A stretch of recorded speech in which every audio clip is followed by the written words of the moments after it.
Okay, last lecture में आपको मैंने ये पूरा डायग्राम एक्सप्लेन किया, ठीक है।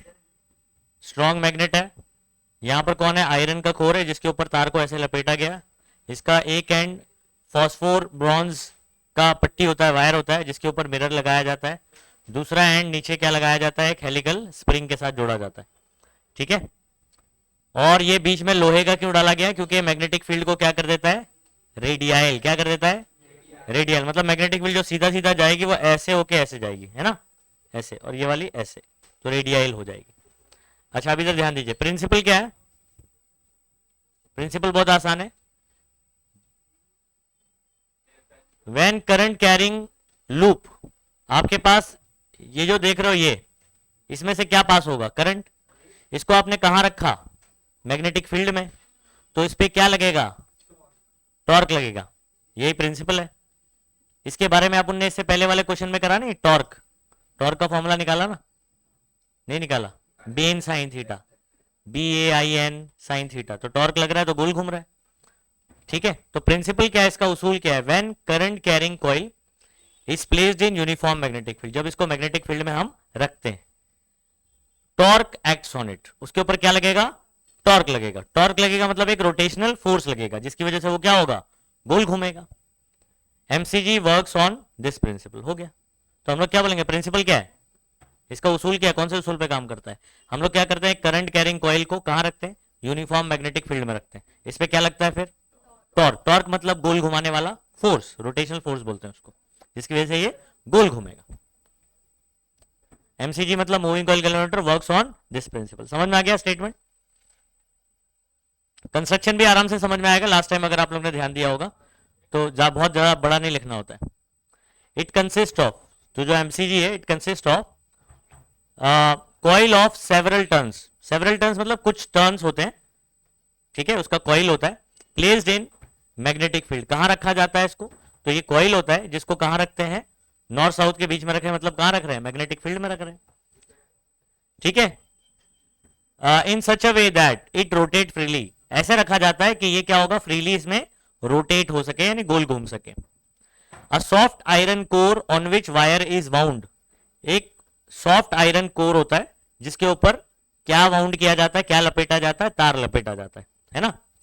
मेक्स द फील्ड रेडियल, तो जो आयरन कोर है वो क्या करता है, मैग्नेटिक फील्ड को क्या करता है, रेडियल। अब रेडियल का मतलब समझ में आ रहा है, मैंने लास्ट टाइम ही बताया था आपको।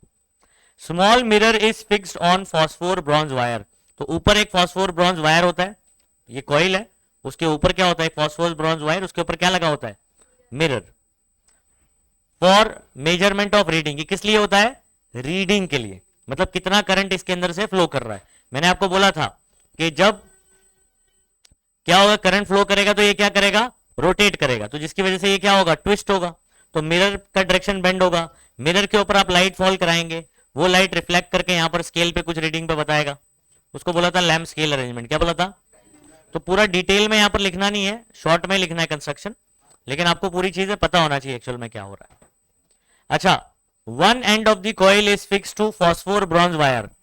फॉस्फोर ब्रॉन्ज वायर क्या ऊपर की तरफ है, ये कॉइल के कितने एंड होंगे, जब आप लपेटोगे तो कितने एंड होंगे, दो, कितने एंड होंगे जल्दी बोलो, एक ऊपर और एक, ऊपर वाला जाएगा फॉस्फोर ब्रॉन्ज वायर को, और नीचे वाला किसको जा रहा है, हेलिकल सस्पेंशन को, ऐसे स्प्रिंग जैसा सस्पेंशन रहेगा उसको जाएगा। देखो क्या लिखा हुआ है, bronze wire and another and is fixed with helical spring, तो नीचे फिक्स किया जाएगा, खत्म हो गई कहानी। वर्किंग, अब इंपॉर्टेंट है वर्किंग। अब ये 3 से 4 मार्क, 4 मार्क तो पकड़ ही लो, समझो पूरा पूछता है तो 4 मार्क के लिए जरूर पूछता है आपको। आजा वर्किंग देखते हैं बच्चों। वर्किंग बहुत सिंपल है। सबसे पहले हम लोग टॉर्क के बारे में बात करते हैं, ध्यान दीजिए सभी बच्चे। हम लोग दो टॉर्क के बारे में बात करेंगे। एक टॉर्क जो उस पर लग रहा है और उसको गोल घुमा रहा है, इसको बोलते हैं डिफ्लेक्टिंग टॉर्क। क्या बोलते हैं, डिफ्लेक्टिंग टॉर्क। फॉर एग्जांपल, ठीक है, ये आपके पास कॉइल है, ऐसे रेक्टेंगुलर कॉइल है, और इस पे हमने लगाया एक स्केल, दो ना मेरे को, छोटी वाली स्केल होगी,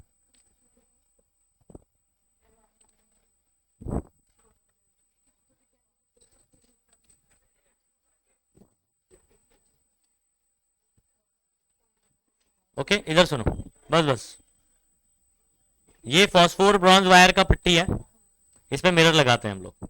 अच्छा, जैसे ही क्या होगा, इस कॉइल से करंट फ्लो करेगा तो ये क्या करेगा, रोटेट करेगा, और ये वाला एंड ऊपर फिक्स्ड है, ठीक है, ध्यान दीजिएगा। तो ऐसे रोटेट करता है, तो जैसे ये रोटेट करेगा, मैं यहां पकड़ता हूं थोड़ा, तो ये ऐसे बेंड होगा ना, देखो यहां से फिक्स्ड है तो। अच्छा, अब इसके अंदर जैसे ही मान लो करंट स्टॉप हो गया, क्या हो गया करंट, तो क्या ये वापस आएगा, ऐसे नहीं आएगा। ये देखो, अगर मैं इसको ऐसे ट्विस्ट करता हूं, छोड़ा तो वापस आ गया, ऐसे नहीं आएगा। तो अब ये कॉइल कनेक्टेड है इससे, समझ आ रहा है, ये रोटेट होगा तो इसको भी बेंड करेगा। अब ये ऐसे बेंड हुआ तो इसके अंदर क्या क्रिएट हुआ पता है, रीस्टोर करने का टॉर्क। तो आपने जो टॉर्क लगाया जिससे गोल घुमा, वो डिफ्लेक्टिंग टॉर्क, कौन सा टॉर्क, इसमें डेवलप होगा रीस्टोरिंग टॉर्क। अच्छा, एक पॉइंट पे जाके क्या हो चुका है पता है, ये एक पॉइंट पे जाके अंदर ही चला गया है, ठीक है, एक पॉइंट पे जाके, ठीक है, ध्यान दीजिएगा, ऐसे ये ऐसे जाके क्या हो गया, रुक गया, क्या हो गया है। तो यहां पर दो टॉर्क है, एक टॉर्क उसको ऐसे घुमा रहा है, एक उसको वापस लेकर आएगा, तो कितने टॉर्क हो गए। अब जहां वो रुक गया है वो इक्विलिब्रियम हुआ कि नहीं, इक्विलिब्रियम पे क्यों है, क्यों रुका हुआ है वो, क्योंकि दो टॉर्क जो लग रहे हैं वो दोनों कैसे हैं, बराबर और अपोजिटली लग रहे हैं, ठीक है। इसको मैं ऐसे भी समझाता हूं, फॉर एग्जाम्पल देखो, ये एक टॉर्क इसको गोल घुमा रहा है, ये वाले टॉर्क को बोलेंगे डिफ्लेक्टिंग टॉर्क, हाँ, और जैसे ही छोड़ूंगा तो वापस आ गया, सीधा हो गया। तो किसने इसको वापस लेकर आया, रीस्टोरिंग टॉर्क ने। अब ये एट दिस पॉइंट अगर मैं बात करूं, ये इधर पे रुका हुआ क्यों है, क्योंकि दोनों टॉर्क बराबर बराबर है, हाँ, दोनों अपोजिट डायरेक्शन में लग रहे हैं, इसलिए क्या हो रहा है, ये रुका हुआ है। क्योंकि डिफ्लेक्टिंग टॉर्क अगर लगता रहा, रीस्टोरिंग वाला नहीं होता, तो क्या ये डिफ्लेक्ट करते ही चला जाता इसको, है ना। लेकिन क्या हुआ, डिफ्लेक्टिंग टॉर्क को किसने बैलेंस किया, रीस्टोरिंग, इसलिए क्या हो गया, दोनों इक्विलिब्रियम में। इक्विलिब्रियम में कैसे आ गया ये, तो इक्विलिब्रियम में बोलते हैं दोनों बराबर होंगे, क्या बोलेंगे, डिफ्लेक्ट करने वाला टॉर्क और रीस्टोर करने वाला टॉर्क बराबर होगा, तभी वहां रुक गया वो, ठीक है। और यही हमारा मेन फंडा है इसको सॉल्व करने का। सुनो बात को, the coil rotate due to torque, coil क्यों घूमा भाई, टॉर्क की वजह से। When current flows through it, और क्यों घूमा, क्यों टॉर्क लगा, क्योंकि करंट फ्लो करा, इसकी वजह से टॉर्क लगा, इससे पहले वाला डेरिवेशन आपको बताया मैंने। दिस इज डिफ्लेक्टिंग टॉर्क, इस टॉर्क को क्या बोलेंगे, जिसकी वजह से कॉइल क्या हुआ, डिफ्लेक्ट हुआ, टाउ डी लिख देंगे उसको, क्या लिख देंगे, टाउ डी बोले तो डिफ्लेक्टिंग टॉर्क। फॉर्मूला आपको प्रूफ करवा चुका हूं पहले, बेन साइन थीटा, नहीं हुआ है फॉर्मूला। तो ये इक्वेशन, अभी यहां पर और एक चीज, थीटा हमारा क्या होने वाला है, फील्ड के साथ में 90 वाला एंगल, अगर आपको याद होगा तो वहां पर थीटा कितना था, 90, फिर मैंने बोला था कि टेन ही एंगल अगर कुछ रहा तो उस हिसाब से रहेगा, ठीक है। तो यहां पर एंगल कितना रहता है, 90, तो अपना मैक्सिमम डिफ्लेक्टिंग टॉर्क कितना लगेगा, बेन लगेगा, कितना लगेगा, बेन लगेगा, इक्वेशन नंबर 1। अच्छा, this torque is balanced bye restoring torque, और रीस्टोरिंग टॉर्क का एंगल के साथ, यहां पर फाई जो है ना आपका एंगल है, क्योंकि जब आप ऐसे रोटेट करोगे ना, तो फॉर एग्जांपल यहां पर अगर मैं एक लाइन ड्रॉ करता हूं ऐसे, ठीक है, ऐसे, ये ऐसे था फॉर एग्जांपल, अभी यहां पर ये लाइन से एंगल मानो कि 0 है, क्या है, 0 है। तो जैसे ये रोटेट हुआ तो इस लाइन से कुछ एंगल बना, है ना, ये एंगल फाई है, ये क्या है। अब ये एंगल जितना ज्यादा होगा, जितना ज्यादा होगा, रीस्टोरिंग टॉर्क उतना ही ज्यादा होता है। तो रीस्टोरिंग टॉर्क डिपेंड करता है बच्चों किसके ऊपर, एंगल पे। किस पे डिपेंड करता है, एंगल पे। तो बोलो restoring torque is directly proportional to what, angle of deflection बोल सकते हैं। यहां पर फाई आपका एंगल है, फाई कौन है यहां पर। अच्छा, प्रोपोर्शनलिटी हटेगा और क्या आएगा, कांस्टेंट आएगा। तो के यहां पर रीस्टोरिंग कांस्टेंट है, रीस्टोरिंग टॉर्क कांस्टेंट बोल सकते हो, ठीक है, या टॉर्शनल कांस्टेंट भी बोलते हैं। क्या बोलते हैं, टॉर्शनल, समझ रहे, जो टॉर्क वाला कांस्टेंट है ना, तो टॉर्शनल कांस्टेंट या रीस्टोरिंग कांस्टेंट, ठीक है। तो रीस्टोरिंग टॉर्क आपका कितना आया, k इंटू 5, ये इक्वेशन नंबर 2। अच्छा, एट इक्विलिब्रियम क्या ये दोनों टॉर्क एक दूसरे के बराबर होंगे, टाउ डी टाउ आर के बराबर होगा। तो आप लिखोगे tau R is equal to, tau R की जगह पर k फाई लिख दो और टाउ डी की जगह बेन लिख दो, k को यहां भेज दो, ठीक है। तो यहां पर अगर आप देखोगे k नीचे आ गया, फाई इज इक्वल टू बेन बाय k इंटू आई, नहीं दिखाई दे रहा है। ओके अच्छा यहां पर ये जो अगर आप देखोगे तो आई और फाई में क्या रिलेशन आ रहा है, डायरेक्ट रिलेशन आ रहा है। आई और फाई में क्या रिलेशन आ रहा है, और ये वाला पार्ट आपका कांस्टेंट नहीं हो गया। ठीक है तो हम लोग क्या बोल सकते हैं, phi is directly proportional to, क्योंकि B a magnetic field constant है, area of the coil constant है, नंबर ऑफ टर्न्स कांस्टेंट है, और के आपका टॉर्शनल कांस्टेंट या रिस्टोरिंग टॉर्क कांस्टेंट ये भी कांस्टेंट ही है, कांस्टेंट ही तो बोल रहा हूं, ये पूरा पार्ट कांस्टेंट है। तो हम लोग बोलेंगे phi is directly proportional to I, या I is directly proportional to phi. तो करंट और एंगल में क्या रिलेशन आता है, डायरेक्ट प्रोपोर्शनल। समझ में आ रहा है, जितना ज्यादा करंट फ्लो करेगा उतना ज्यादा एंगल पर ये क्या होगा, बेंड होगा। कॉइल है, ठीक है, अब बात को समझो, अगर थोड़ा करंट फ्लो करता है तो थोड़ा बेंड होगा, ज्यादा करंट फ्लो करता है इसमें तो ज्यादा बेंड होगा।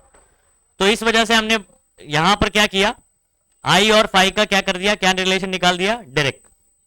जितना ज्यादा करंट फ्लो करेगा ये उतना ज्यादा क्या करेगा, डिफ्लेक्ट करेगा। अगर आपको याद है गैल्वेनोमीटर आपने नीडल वाला देखा होगा, तो उसमें अगर ज्यादा करंट फ्लो करेगा तो यहां पर नीडल मान लो 0 है, ज्यादा करंट फ्लो करेगा तो ये ज्यादा बेंड होगा, क्योंकि फाई और आई में रिलेशन क्या है, समझ रहे, एक दूसरे के भाई भाई भी लग रहे हैं, फाई आई।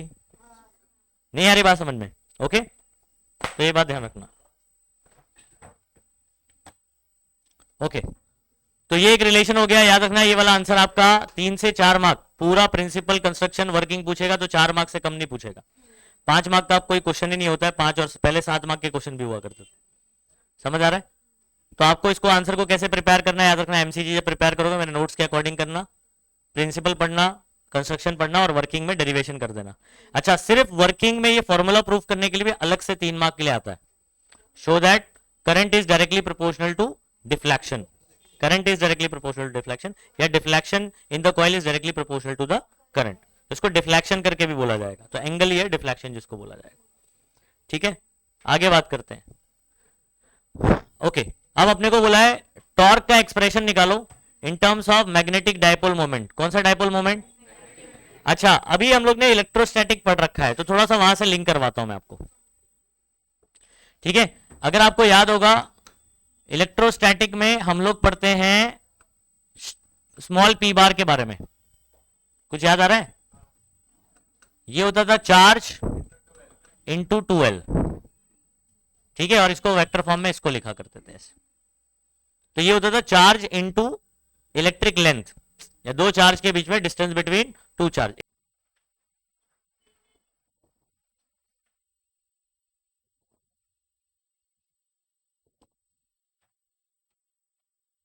पी का फॉर्मूला ये है, ये इलेक्ट्रिक डायपोल मोमेंट। ऐसे ही मैग्नेटिक डायपोल मोमेंट में हम लोग 2 सिंबल पूरे फिजिक्स में आप देखोगे, या तो म्यू देखोगे कोई चैप्टर में, कहीं पर एम देखोगे। तो यहां पर अभी अपन फिलहाल एम इस्तेमाल करें, तो स्मॉल एम बार, ठीक है, Q into 2L same formula होता है। ठीक है अच्छा आप लेकिन यहां पर फॉर्मूला आपका थोड़ा सा डिफरेंट है, ये वाला किसके लिए होता है, ये क्यू एम बोलेंगे इसको, इसको बोलते हैं पोल स्ट्रेंथ, इसलिए चार्ज नहीं है, ये क्या है, पोल स्ट्रेंथ है, इंटू 2L। तो ये किसके लिए होता है, ये वाला फॉर्मूला आपके लिए होता है कोई बार मैग्नेट के लिए, किसके लिए होता है, 2L जो है ना इनके बीच का लेंथ है, नॉर्थ और साउथ पोल के बीच का लेंथ है, और N का ये QM प्लस QM, और इसको बोलते हैं माइनस QM, इसको बोलते हैं पोल स्ट्रेंथ। ये चार्ज नहीं है, क्या बोलते हैं, पोल स्ट्रेंथ। क्लास 11th में हुआ है ये मैग्नेटिक, इसमें मैग्नेटिक मटेरियल वाला चैप्टर जो था। ठीक है अच्छा आप सुनो, इधर सुनो, इसका एक और फॉर्मूला आपको बता रहा हूं एम का, ये वाला फॉर्मूला बार मैग्नेट के लिए होता है, किसके लिए होता है, लेकिन अगर आपके पास कोई कॉइल है जिसमें से करंट पास हो रहा है आई, ठीक है, और जिसका एरिया है ए, तो इसके लिए आपका एम का फॉर्मूला सेम एम ही, एम का ही फॉर्मूला, इसका फॉर्मूला होता है आई ए। क्या होता है, ठीक है, आपके घर में मेहमान आते हैं तो आप बोलते हैं आइए, मेहमान इज इक्वल टू आइए। ठीक है अभी सुनो, अगर आपके पास 1 टन है तो आइए 1 आइए, ठीक है, 2 टन है तो 2, बराबर है। अब सुनो, अगर आपके पास n tons of the coil है, नहीं आइए, बहुत सारे, इतनी जगह नहीं है, नहीं समझे, तो आपका फॉर्मूला स्मॉल m का फॉर्मूला क्या बन जाएगा? तो एन आई ए, तो N turns of the coil रहेगा तो एन आई ए। ये बात समझ में आ गई? तो ये बेसिकली आपका डाइपोल मोमेंट कोई सोलेनोइड के लिए हो गया या N turns of the coil के लिए हो गया, तो एन आई ए ऐसा फॉर्मूला बन जाएगा। तो बार मैग्नेट के लिए ये लगता है, और अगर कोई कॉइल है जो मैग्नेट की तरह काम कर रहा है तो उसके लिए आई ए, एन टर्न्स के लिए एन आई ए लगता है। क्लियर है सबको? चलो, तो इतना इंफॉर्मेशन अपने को पता होना चाहिए। आगे बात करते हैं। सुनो, क्या आपको टॉर्क का फॉर्मूला बेन साइन थीटा पता है? अच्छा, इसके अंदर एन आई ए कौन होता है? एम होता है। समझ में आ रहा है ना कैसे? तो बी एम साइन थीटा हो गया। अच्छा, आपको पता है साइन हटेगा तो इधर बीच में क्रॉस आ जाएगा, नहीं होगा? तो इन वेक्टर फॉर्म अगर मैं बात करूंगा तो साइन हटेगा, इनके बीच में क्या आ जाएगा? क्रॉस आ जाएगा, लेकिन एम पहले होगा और बी बाद में होगा। क्यों? रीजन बताता हूं, ठीक है? ये आपके पास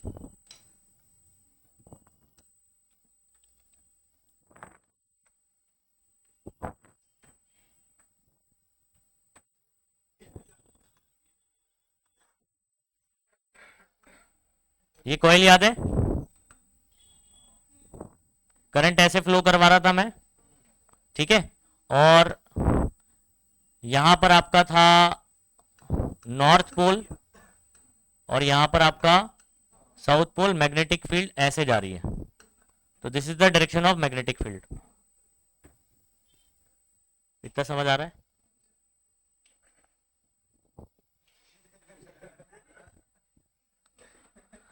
ओके, और मैंने इसको ऐसे बोला था कि ये ऐसे घूम रहा है, ठीक है?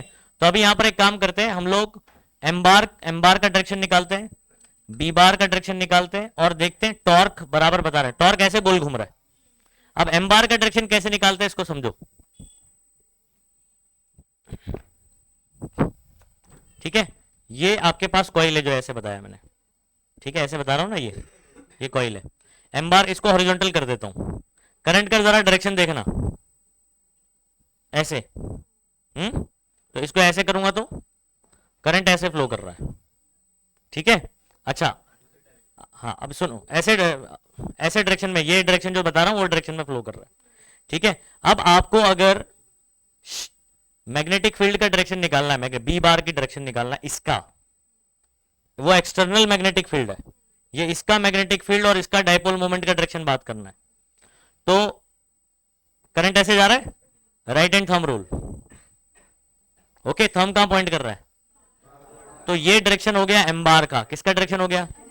और इसके मैग्नेटिक फील्ड का भी हो गया, लेकिन इसका मैग्नेटिक फील्ड अभी नहीं बात कर रहा हूं, नहीं तो आप कंफ्यूज होंगे, क्योंकि जब इसमें से करंट जाता है ना तो इसका खुद का भी मैग्नेटिक फील्ड होता है। और ये वाला जो मैग्नेटिक फील्ड बात कर रहा हूं ये एक्सटर्नल है। ये कौन है?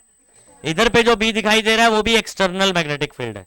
तो मैं सिर्फ इसका जो है ना एम बार की बात कर रहा हूं। तो एम बार का डायरेक्शन कैसे निकालोगे? याद रखो, करंट का डायरेक्शन ऐसे जा रहा है लूप के अंदर, तो राइट हैंड थंब रूल लगा लो ऐसे, तो एम बार का डायरेक्शन किधर हो गया? बराबर। अब यही कॉइल में अगर ऐसे करूं तो एम बार का डायरेक्शन ये हुआ कि नहीं? बताओ। पहले कॉइल ऐसे ही रहेगा, मैग्नेटिक फील्ड उधर जा रहा है। अब आपको ये समझ में आ गया, दो डायरेक्शन। पेन देना एक। ये मैं बोल रहा हूं एक्सटर्नल मैग्नेटिक फील्ड, ये जो बी बार बताया इसका डायरेक्शन है। कॉइल पहले हॉरिजॉन्टल है, पहले कैसा है? एम बार का डायरेक्शन ये है, एम बार इधर है, this is M bar, this is B bar. अब टॉर्क जो इस पे लगे, ये गोल कैसे घूम रहा था मैंने बताया था, अगर आपको याद है? नहीं, गोल कैसे घूम रहा था? ऐसे या ऐसे? मतलब ऐसे घूम रहा है या ऐसे? उधर देखो एरो भी बनाया मैंने। हाँ, तो आपके हिसाब से वो क्या दिखाई दे रहा है? क्लॉकवाइज के एंटी क्लॉकवाइज? घड़ी के जैसा ना, घड़ी ऐसे टिक टिक टिक टिक टिक टिक टिक ऐसे घूम रहा है, क्लॉकवाइज। अच्छा, M bar cross B bar करता हूं, right hand screw rule, M B, M cross B, है ना? टॉर्क ऐसे लग रहा है और देखो हाथ ऐसे घूम रहा है, मतलब कॉइल ऐसे घूमेगा। समझ आ रहा है? टॉर्क का डायरेक्शन अंदर होएगा, घूमेगा कैसे? ऐसे, क्लॉकवाइज। समझ में आ रहा है? अगर फॉर एग्जांपल आपने बी क्रॉस एम कर दिया तो टॉर्क बाहर आ रहा है, मतलब ये घूमेगा कैसे? तो ऐसे कहां घूम रहा है? ऐसे घूम रहा है, बता रहा है ना? तो वो मैच कैसे कर रहा है भाई? जब आप एम क्रॉस बी करोगे, क्या करोगे? एम क्रॉस बी करोगे, तभी तो ये टॉर्क का सही डायरेक्शन बताएगा। तो इसलिए पहले एम आएगा और बाद में बी आएगा। समझ आ रहा है? डायरेक्शन के हिसाब से रिलेशन लिया जाता है। ठीक है, क्योंकि ये ऑलरेडी समझा चुका हूं, घूम किधर घूमेगा ये बात हो चुकी है। ठीक है, तो अब आपको एम बार, बी बार और टाउ बार का रिलेशन निकालना है, तो एम पहले आएगा, बी बाद में आएगा, याद रखना। अब इस पे न्यूमेरिकल बनता है बहुत छोटा सा। आपको क्वेश्चन में एम दे दिया जाएगा, बी दे दिया जाएगा, दोनों के बीच का एंगल दे दिया जाएगा। समझ आ रहा है?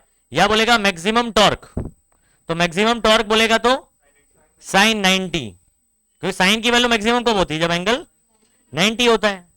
साइन 90 पर वो 1 होता है। तो मैक्सिमम टॉर्क बोलेगा तो चिंता नहीं करने का, साइन 90 है। आई बात समझ में? और अदरवाइज कोई पर्टिकुलर एंगल पे बोलेगा तो ये क्रॉस हटाओ, साइन आ जाएगा, बी एम साइन थीटा या M B sine theta, theta की वैल्यू देगा, वो पुट करके निकालना है। याद रखना, इसमें अगर क्वेश्चन पूछेगा मैक्सिमम टॉर्क, तो आपको यहां पर क्वेश्चन में दे दिया है थीटा। कैसे बताओ? मैक्सिमम टॉर्क मैक्सिमम कब होगा? जब थीटा 90 होगा, तो फिर थीटा नहीं देगा जब अगर मैक्सिमम टॉर्क निकालने बोलेगा। तो समझ में आ गया? एक ही स्टेप में सॉल्व हो गया है। देखो बेन साइन थीटा है, एन आई ए की जगह क्या लिखना है जल्दी से बताओ? एम लिखना है। B M sine theta vector form में क्या हो जाएगा? M bar cross B bar, B cross M गलत रिलेशन हो जाएगा। ठीक है, अगर आप लिखना चाहते हो तो फिर आपको माइनस लिखना पड़ेगा। चलो हो गया, छोटा सा ही क्वेश्चन था बच्चों। नेक्स्ट देखो, ये ना मैं इलेक्ट्रोस्टैटिक से लिंक करके बताऊंगा आपको। इलेक्ट्रोस्टैटिक में, इलेक्ट्रोस्टैटिक के अंदर अगर आपको याद होगा बच्चों, तो हमने पोटेंशियल एनर्जी यूई बार का फॉर्मूला क्या पढ़ रखा था? P bar dot E bar minus P bar dot E bar, sorry क्या पढ़ रखा था? माइनस। बस वैसे ही यहां बनाना है। P की जगह आ जाएगा M, P की जगह क्या आ जाएगा? E की जगह आ जाएगा B। तो potential energy in magnetic field अगर मैं बात करूं तो ये माइनस आ जाएगा B बार डॉट सॉरी M बार डॉट B बार, कहानी खत्म। वहां से लिंक करके डायरेक्ट रिलेशन लिख लेना है। ये देखो, ये वाला फॉर्मूला मैंने डायरेक्ट इलेक्ट्रोस्टैटिक से आपको लिंक करके बता दिया। इलेक्ट्रोस्टैटिक में हमने क्या पढ़ा है? पोटेंशियल एनर्जी का formula minus P bar dot E bar, PE चलता है वहां पर। यहां पर पी की जगह कौन आ जाएगा? एम, ई की जगह कौन आ जाएगा? तो हो गया minus M bar dot B bar, dot हटेगा तो क्या आएगा बच्चों? Minus M B cos theta. बस आपको इसमें मैक्सिमम मिनिमम चेक कर लेना है। अच्छा आप सुनो, केस 1, अगर थीटा बच्चों 0 होगा तो? अब 0 कब होगा ये बात समझ लो, जब एम बार और बी बार का डायरेक्शन क्या रहेगा? सेम, क्योंकि थीटा किसके बीच का? इन दोनों के बीच का है। दोनों का डायरेक्शन सेम है तो दोनों प्यारे लाल है। थीटा 0 है, कॉस 0 1 माइनस एम बी। अब ये जो पोटेंशियल एनर्जी आया वो क्या होगा पता है? मिनिमम होएगा। क्या होएगा? मैं आपको बताऊंगा। 3 पोटेंशियल, अभी यहां तो 2 ही निकाला है, हम लोग 3 पोटेंशियल एनर्जी निकाल के चेक कर सकते हैं।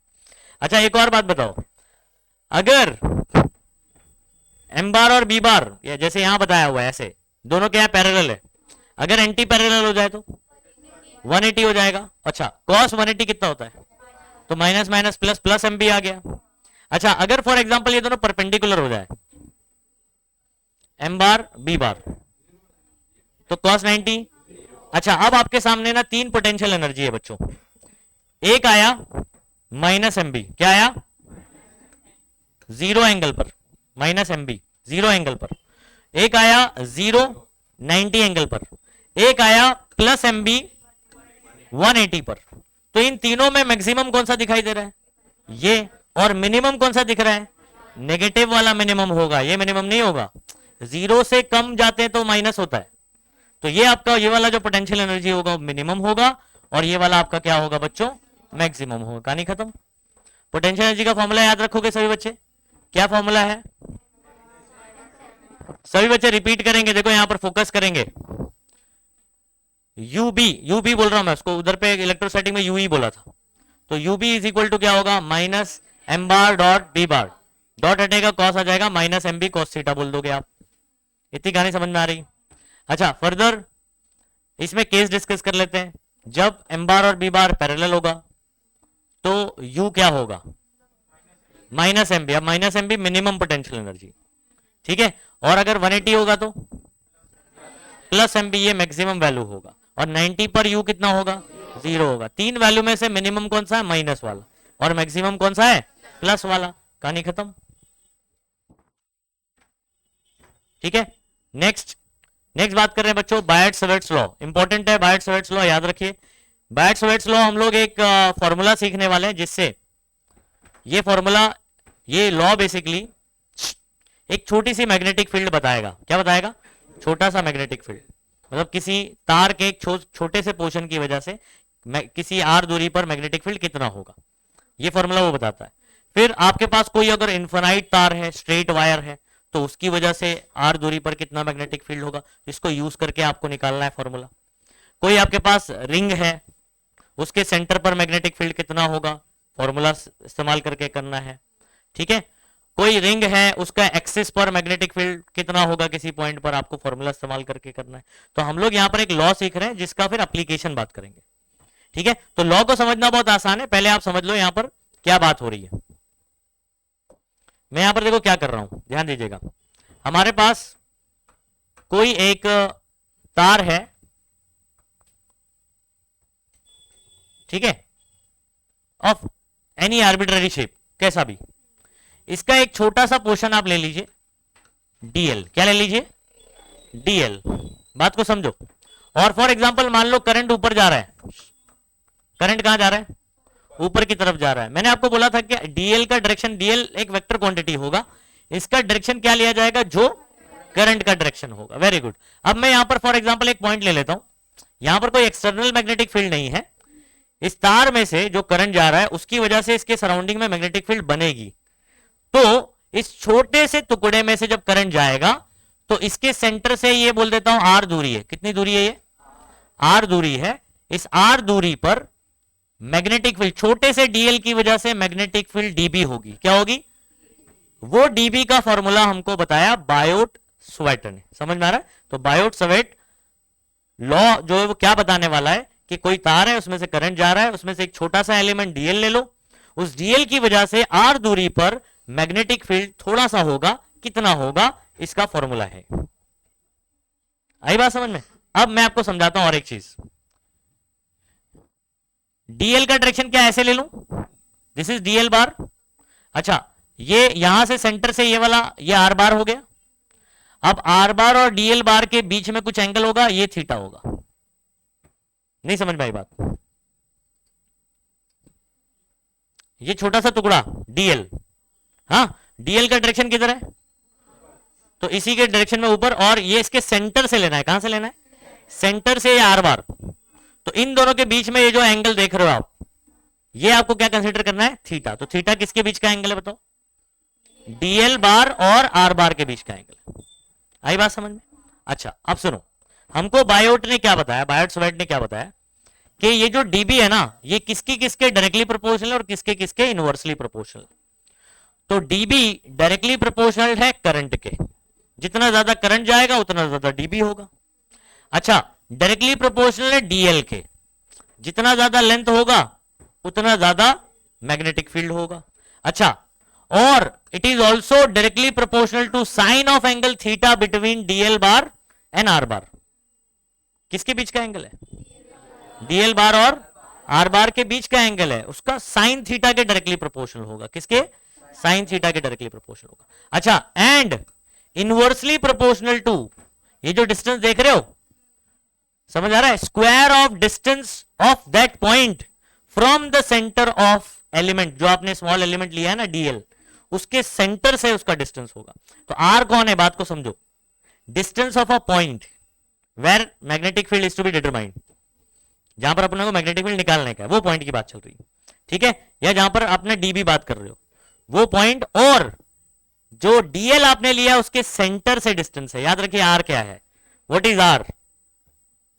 डिस्टेंस बिटवीन पॉइंट जहां पर मैग्नेटिक फील्ड बात कर रहे हैं and the centre of DL, centre of DL, उसके इनवर्सली प्रोपोर्शनल है, उसके भी साथ में स्क्वायर है। तो inversely proportional to square of distance between the point and the centre of DL. बोलो समझ में आया नहीं आया? अब क्या क्या चीजें बात हो रही है उसी को वर्ड्स में बोल दोगे, लॉ हो जाएगा। उसी को काय में बोलना है? वर्ड्स में बोलना है। देखो किसके किसके डायरेक्टली प्रोपोर्शनल है? तीन चीज, आई, डीएल, साइन थीटा। किसके इनवर्सली प्रोपोर्शनल है? आर स्क्वायर के, आर स्क्वायर के। अरे इधर देखो, इधर। ठीक है, तो सुनो बात को, magnetic field due to small element DL. तो what is DB? Magnetic field किसकी वजह से? डीएल की वजह से। तो magnetic field due to small element DL is directly proportional to current flowing through the conductor, ठीक है, length of the element dl and sine of angle theta between dl bar and r bar, ठीक है, and inversely proportional to square of distance between the point and the centre of dl। नहीं है समझ में? अब थोड़ा सा ऊपर नीचे होगा, मैंने जैसा बता दिया, लेकिन यही तरीका है इसका, समझ में आ रहा है? अब इसी को आपने डायरेक्टली प्रोपोर्शनल बोल दिया, प्रोपोर्शनलिटी हटेगा, कांस्टेंट आएगा। ये जो देख रहे हो ये पूरा कांस्टेंट है, प्रोपोर्शनलिटी कांस्टेंट। क्या आएगा proportionality constant? Mu naught upon 4 पाई। तो आप सुनो, डीबी का फॉर्मूला क्या याद रखना है आपने को? डीएल की वजह से जो डीबी बनेगा, डीएल में से अगर करंट जा रहा है तो आर दूरी पर मैग्नेटिक फील्ड कितना होगा according to Biot Savart? DB is equal to mu not upon 4 pi, mu not upon I DL sine theta upon R square. भूख लग गई? इटली साइन थीटा अपॉन, इतनी बात समझ में आई कि नहीं? Yes everybody? ओके, अब इसको देखते हैं क्या इन्होंने वैसे ही बोला है। जरा एक बार देखो, डीबी कौन है? DB magnitude of magnetic field, magnitude of due to what? Length of small element DL. किसकी वजह से था? बताया था मैंने, डीएल की वजह से। अच्छा, ये किसके किसके डायरेक्टली प्रोपोर्शनल है? Number 1 directly proportional to electric current यानी I, directly proportional to sine theta, theta किसके बीच का है बता चुका हूं, directly proportional to length of small element DL, okay, inversely proportional to the square of distance between the point and the centre of the element. Element किसको बोल रहे हैं यहां पर? डीएल जो छोटा सा टुकड़ा आपने माना उसको एलिमेंट बोल रहे हैं यहां पर। नहीं समझ में आई बात? ओके, एकदम स्ट्रेट फॉरवर्ड हो गया। अब इस फॉर्मूले को सभी बच्चे एकदम अच्छे से बाय हार्ट कर लेंगे। ये दूसरा वाला रिलेशन भी बता रहा हूं कैसे आया, ये एग्जाम में आपको एमसीक्यू में पूछा जाता है। अब आप यही वाला फॉर्मूला पढ़े रहते हो। अब नीचे 4 ऑप्शन में से एक ऑप्शन में आर क्यूब है, 3 ऑप्शन में आर स्क्वायर है। तो आपने बोला हमने तो पढ़ा है कि inversely proportional to R square, और जो सही ऑप्शन है वो आर क्यूब वाला है, ऐसे वेक्टर फॉर्म में दिया होगा। ये कैसे आएगा मैं बताता हूं, सुनो बात को। मुझे एक चीज बताना, थीटा किसके बीच का है? जल्दी से बताना, थीटा किसके बीच का है? थीटा किसके बीच का एंगल था? गलत, हाँ, डीएल बार और आर बार। अरे बोल दो, बस बस बस बस। अच्छा, यहां पर साइन थीटा है, डीएल है, लेकिन आर नहीं है बाजू में। मतलब साइन हटाऊंगा तो क्रॉस लाना पड़ेगा ना, साइन हटाऊंगा तो क्या आएगा? तो आर होना भी तो चाहिए, तो ले आओ जबरदस्ती। नीचे क्या हो गया बताओ? आर क्यूब आ गया। अच्छा, अब एक स्टेप आपका क्या हो जाएगा, बात को समझो। म्यू नॉट अपॉन 4 पाई, ठीक है, आई। इसको देखो मैं कैसे लिख रहा हूं, जरा ध्यान दीजिएगा। मैं इसको लिखता हूं पहले डीएल, रुक जा, डीएल आर साइन थीटा है ना, और अपॉन में क्या हो गया? R cube. अब मुझे अगर इसको वेक्टर फॉर्म में करना है, बात को समझो। साइन हटाऊंगा, क्रॉस आ जाएगा। अब क्रॉस किसके बीच में लेकर आना है? अब आप बोलेंगे पहले ये कैसे आ रहा है, ये कैसे समझ में आएगा हमको? डीएल बार क्रॉस आर बार, एक ऑप्शन में आपको आर बार क्रॉस डीएल बार भी दिया हुआ है। तो इसको समझने के लिए थोड़ा सा और गहराई में जाना पड़ेगा, ठीक है, बात को समझो। इधर पे और कोई वेक्टर क्वांटिटी है नहीं, ये दोनों का क्रॉस का डायरेक्शन डीबी का डायरेक्शन होना चाहिए। अगर मैं डीएल बार क्रॉस आर बार करूंगा ना, तो मुझे डीबी का डायरेक्शन पता चलना चाहिए। क्या पता चलना चाहिए? आ जाओ बात करते हैं, इधर ही समझाता हूं। अभी एक स्ट्रेट कंडक्टर ले लेता हूं मैं, हाँ, एक स्ट्रेट ले लेता हूं फिलहाल। इसमें छोटा सा एक आपने लिया डीएल। अच्छा, करंट किधर जा रहा है बच्चों? ऊपर। तो डीएल का डायरेक्शन क्या ऊपर होगा? अच्छा, ये एक कोई पॉइंट है, यहां पर आपको डीबी का डायरेक्शन बात करना है। ये कौन हो गया बताओ? तो ये डीएल बार, और ये कौन हो गया? आर बार। अब सुनो, अगर मैं डीएल बार क्रॉस आर बार करता हूं, ठीक है, अभी जरा ध्यान दीजिएगा। और फिर आपने जो बचपन में 10th में आपने एक लॉ पढ़ा हुआ है, उसके अकॉर्डिंग अपन यहां पर इस पॉइंट पर मैग्नेटिक फील्ड का डायरेक्शन देखेंगे। डीएल क्रॉस बी किधर आ रहा है? अंदर, मतलब eight this point magnetic field जा रहा है अंदर, अंदर जा रहा है तो क्रॉस बना दूंगा। अच्छा, अभी एक और इंपॉर्टेंट बात, आपको राइट हैंड थंब रूल मालूम है? करंट अगर जा रहा है, कोई स्ट्रेट कंडक्टर, बात को समझो, इसमें करंट ऊपर जा रहा है तो मैग्नेटिक फील्ड ऐसे जाएगी और एट दिस पॉइंट ऐसे अंदर। नहीं आ रही बात समझ में? देखो, जो 10वीं में हम लोग ने सीखा हुआ है, करंट ऊपर जा रहा है तो curled finger gives the direction of magnetic field. तो at this point magnetic field किधर जा रहा है? तो अंदर, इधर से भी तो अंदर ही आ रहा है ना। लेकिन अगर आपने आर क्रॉस डीएल कर दिया तो ये मिसमैच नहीं हो जाएगा, तो आर क्रॉस डीएल करूंगा तो बाहर आ जाएगा, तो गलत हो जाएगा। इसलिए डीएल बार क्रॉस आर बार होगा। क्या होगा? नहीं आ रही बात समझ में? नहीं करना, क्रॉस प्रोडक्ट में नहीं कर सकते ना, अगर करना है तो फिर माइनस साइन डालना पड़ता है। तो डीएल बार क्रॉस आर बार किधर बता रहा है? इनवर्ट बता रहा है, तो ये वाला करेक्ट होगा। अगर आर क्रॉस डीएल करेंगे तो गलत हो जाएगा। नहीं आ रही बात समझ में? तो डीबी का डायरेक्शन और ये मैच करना चाहिए। चलो आगे बात करते हैं। तो यहां पर क्या किया हमने, समझ में आ रहा है? साइन हटाया और इन दोनों के बीच में वेक्टर फॉर्म में लिख रहा हूं मैं, तो डीबी बार लिखना पड़ेगा। क्या करना पड़ेगा? और यहां पर साइन हटा के, ये हटा के, दोनों के बीच में क्रॉस लेके बार लगा देना, कहानी खत्म। इन वेक्टर फॉर्म समझ में आ जाएगा। वेक्टर फॉर्म में याद रखना अपॉन में आर क्यूब रहेगा, स्केलर फॉर्म में जब लिखोगे तो आप आर स्क्वायर रहेगा। क्लियर? चलो चलो चलो, अब ये फॉर्मूला याद कर लो। आगे के सारे डेरिवेशन जो है ना अभी इसी फॉर्मूला बेस्ड होंगे, इधर ध्यान देंगे सभी बच्चे। ठीक है, हमको अभी फॉर्मूले डिराइव करने हैं और उसी पर जो फॉर्मूला लास्ट में निकलेगा उसी पे न्यूमेरिकल होता है। सभी बच्चे फॉर्मूला याद कर लेंगे। क्या फॉर्मूला हमारे पास है? Bites-weights law. क्या फॉर्मूला है, जल्दी से बताएंगे? मैग्नीट्यूड वाला याद करो, मैग्नीट्यूड वाला। DB is equal to I DL sine theta upon R square, IDL sine theta upon R square. ऊपर 3 टर्म होंगे, नीचे एक टर्म का स्क्वायर होगा, आर का स्क्वायर रहेगा। क्लियर है सबको? ठीक है, और फॉर्मूले के अकॉर्डिंग ही याद करना है इसका लॉ। पहले लॉ याद करोगे फिर रिलेशन पढ़ोगे, तो ऐसे पहले रिलेशन देख लो, रिलेशन याद कर लो, लॉ खुद ब खुद बोलोगे आप। ठीक है, चलो नेक्स्ट बात करते हैं बच्चों।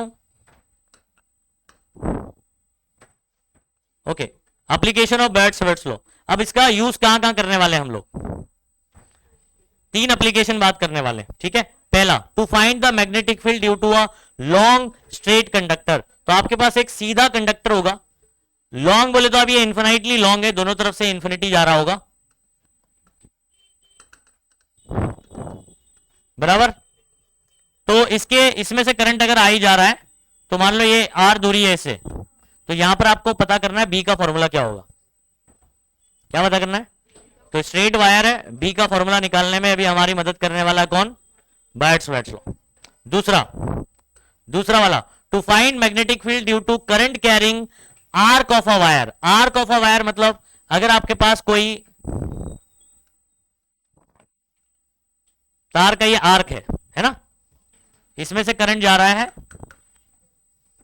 ठीक है, तो इसके ये सेंटर, अगर इसका कुछ सेंटर होगा यहां पर, तो इसकी वजह से, इसमें से करंट जाने की वजह से यहां पर मैग्नेटिक फील्ड कितना होगा, ये निकालने में आपकी मदद करने वाला है कौन? Biot Savart law. और इवन पूरा रिंग भी होगा, कंप्लीट भी होगा, तो उसके सेंटर पर मैग्नेटिक फील्ड कितना होगा ये आपको बताएगा। तो बायट्स-वेट्स लॉ इस्तेमाल करके हम लोग बी का फॉर्मूला निकालने वाले हैं। समझ पा रहे हो? तीसरा application, to find magnetic field at a point along the axis of a current carrying coil. अब जैसे ये पूरा एक कॉइल हो गया कि नहीं, इसका एक्सिस बता सकते हो? सेंटर पता है आपको? ये एक्सिस क्या होगा बताओ? सेंटर से पास होने वाला ये, व्हाट इज दिस? एक्सिस। क्या है भाई ये? एक्सिस। किसी के पास कड़ा है?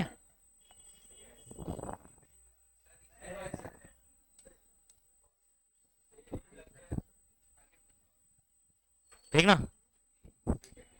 ओके, इधर सुनो, बहुत भारी है रे, धार भी है।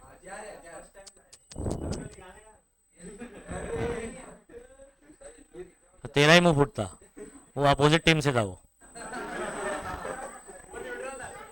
इधर सुनो, इधर देखो, ये सेंटर है ना ये रिंग का, तो इससे पास होने वाली जो लाइन है कौन हो गया?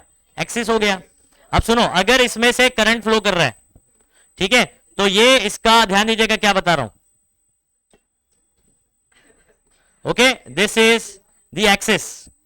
ये कौन है? एक्सिस। एक्सिस पे कोई एक पॉइंट है यहां पर, इसमें करंट फ्लो कर रहा है, सेंटर वाला हम लोग निकाल चुके हैं सेकंड केस है।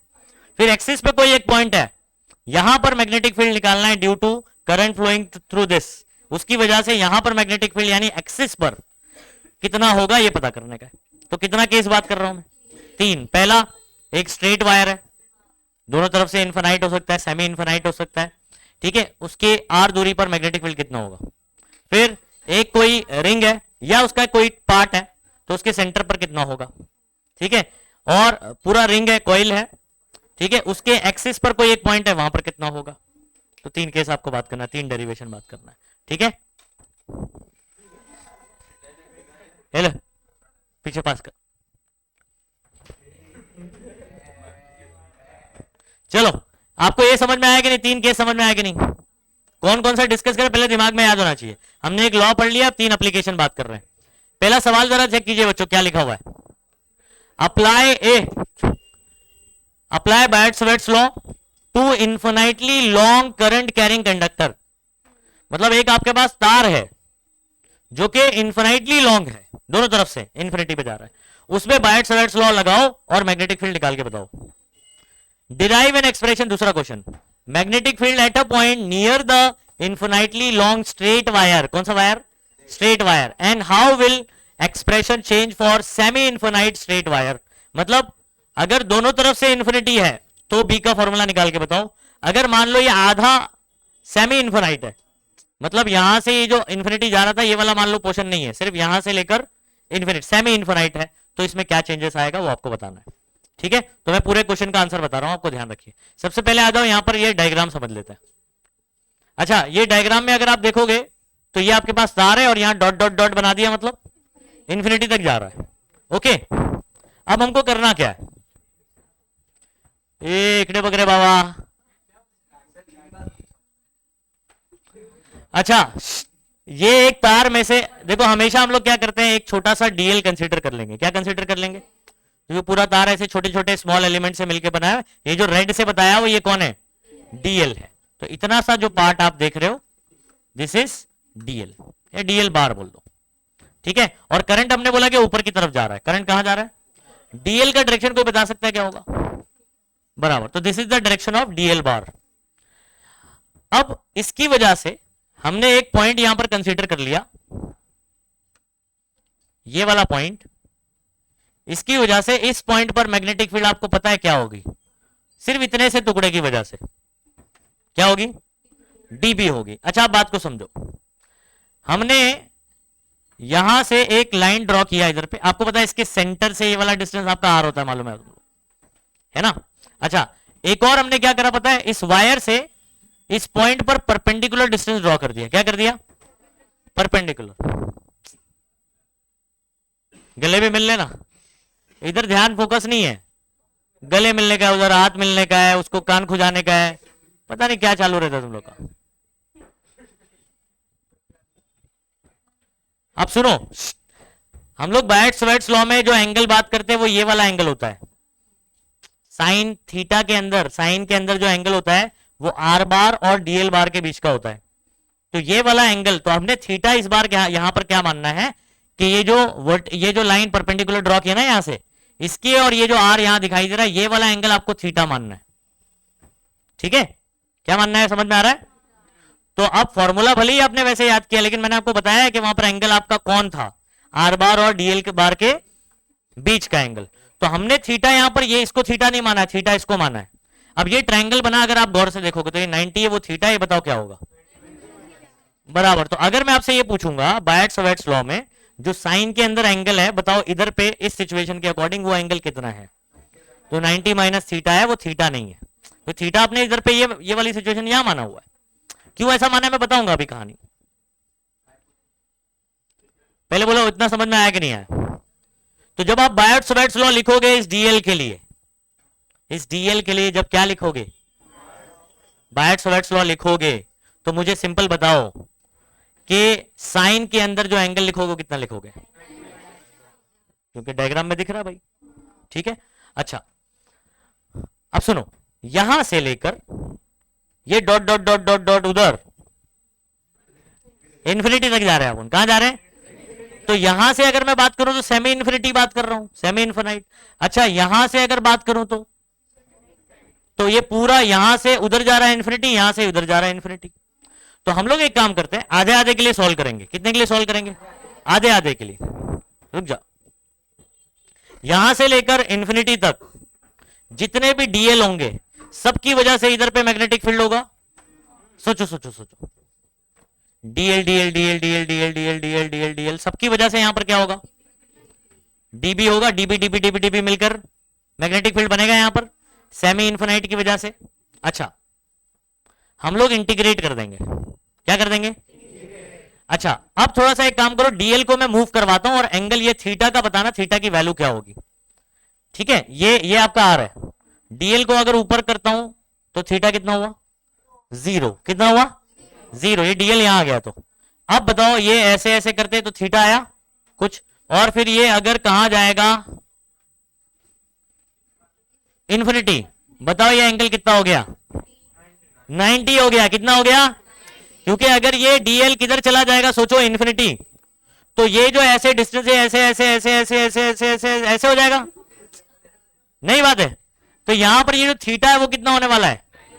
90। तो अब मुझे बताओ ये वाला जो एंगल है वो कहां से कहां तक जाएगा? इधर पे था तो ये देखो 0, और ऐसे करा दो, नहीं आ रही बात समझ में? 0 से लेकर सुनना रे भाई, 0 से लेकर 90 तक जाएगा। तो अपन जब एंगल में बात करेंगे तो याद रखना 0 to 90 ये थीटा होने वाला है, और उन सब की वजह से यहां पर कोई मैग्नेटिक फील्ड आएगा। ऐसे ही तो हम लोग जो एक्चुअल में इंटीग्रेट करने वाले हैं, मेरा जो लेंथ होगा अगर मैं बात करूं तो 0 से लेकर इंफिनिटी तक करेंगे। अच्छा क्या ऊपर में भी सेम कहानी ऐसी घटेगी जैसे नीचे बताया? तो डबल कर देता हूं ना डायरेक्टली, क्या कर देता हूं? डबल कर देता हूं। तो मतलब यहां से जो ऐसे सॉल्व कर रहा हूं वही सॉल्यूशन मेरा 2 टाइम्स कर दूं, तो मुझे इस पॉइंट पर ये ऊपर वाला और नीचे वाला दोनों की वजह से मैग्नेटिक फील्ड पता चल जाएगा। अब ये लॉजिक समझ में आया कि नहीं? ये मेन अंडरस्टैंडिंग है, ये समझ में आया तो ही मैथमेटिकल एक्सप्रेशन आपको चीजें समझ में आएंगी क्या बोल रहा हूं। अब सुनो, टेक्स्ट बुक में बताऊं ये सब चीज को एकदम कचरा करके रखा हुआ है, ये आंसर को खास तौर पे। ठीक है, अच्छा अब देखो यहां पर सुनो, consider a long straight current carrying conductor, ये कंसीडर कर लिया एक long straight current carrying conductor according to Biot Savart. क्या ये वाला इक्वेशन आपको समझ आ रहा है? बताओ। DB mu naught upon 4 pi I DL sign, जहां थीटा पढ़ते थे वहां 90 माइनस थीटा क्यों है? क्योंकि जो थीटा एंगल होता था वो आर बार और डीएल बार के बीच का होता था। डायग्राम में देख लो एंगल क्या है, इसलिए ये लिखा करेंगे। अंडरस्टूड? अच्छा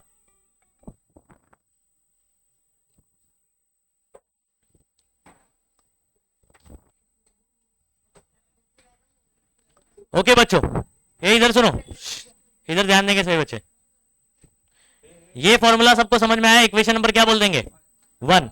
आगे बढ़ते हैं, आगे की पूरी कहानी देखो आपको समझ में आएगी। Total magnetic field P point पे जो है ना वो मैंने 2 टाइम्स क्यों लग रखा हुआ है? क्योंकि आप देखो डीबी को, ये जो डीबी है ना इसको मैं इंटीग्रेट कर रहा हूं 0 से लेकर, तो मतलब बीच में से इंफिनिटी तक जा रहा हूं, तो बीच में से ऊपर भी तो जाएगा इंफिनिटी, तो डबल हो जाएगा, इसलिए मैंने 2 लिखा हुआ है। बोलो ये समझ में आया कि नहीं है? ये इंपॉर्टेंट मैथ्स आपको समझ में आना चाहिए इसके पीछे का।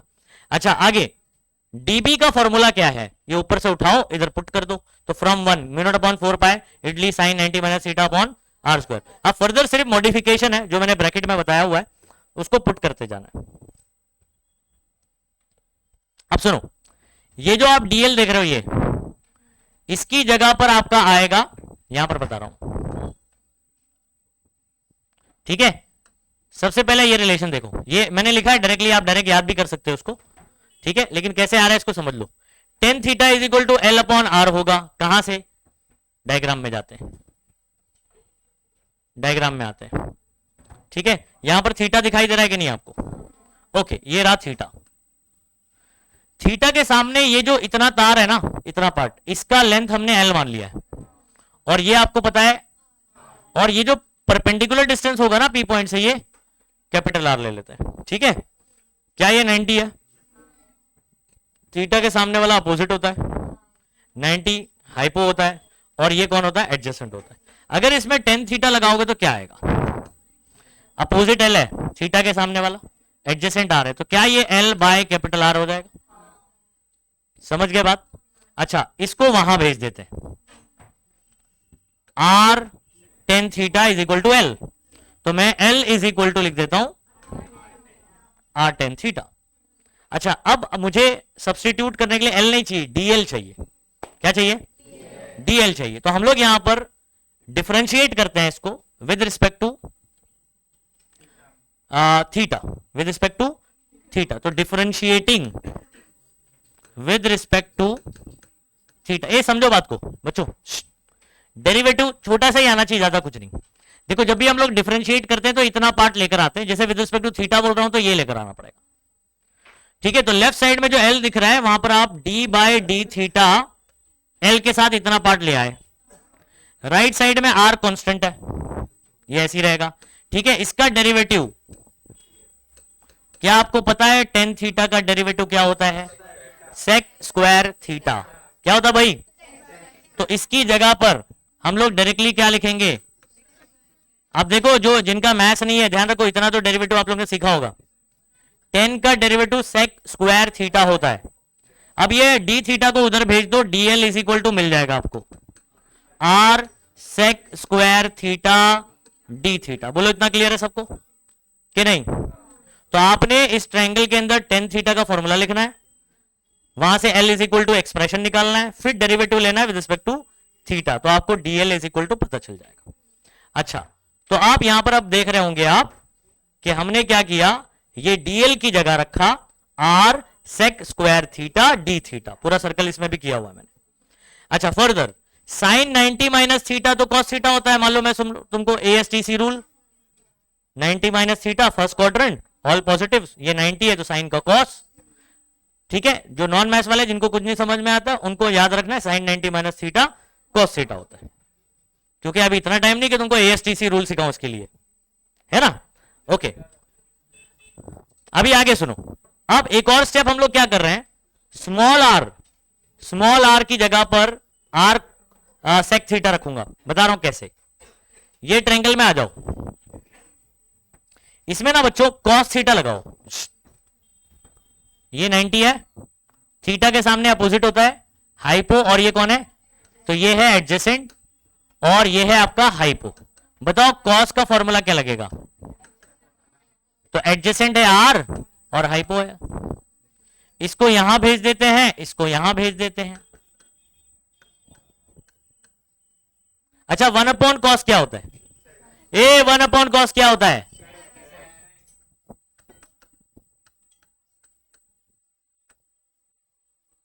तो स्मॉल आर की जगह ये रखना है, स्मॉल आर का स्क्वायर है वहां पर, तो कैपिटल आर का भी स्क्वायर होगा और सेक का भी क्या होगा?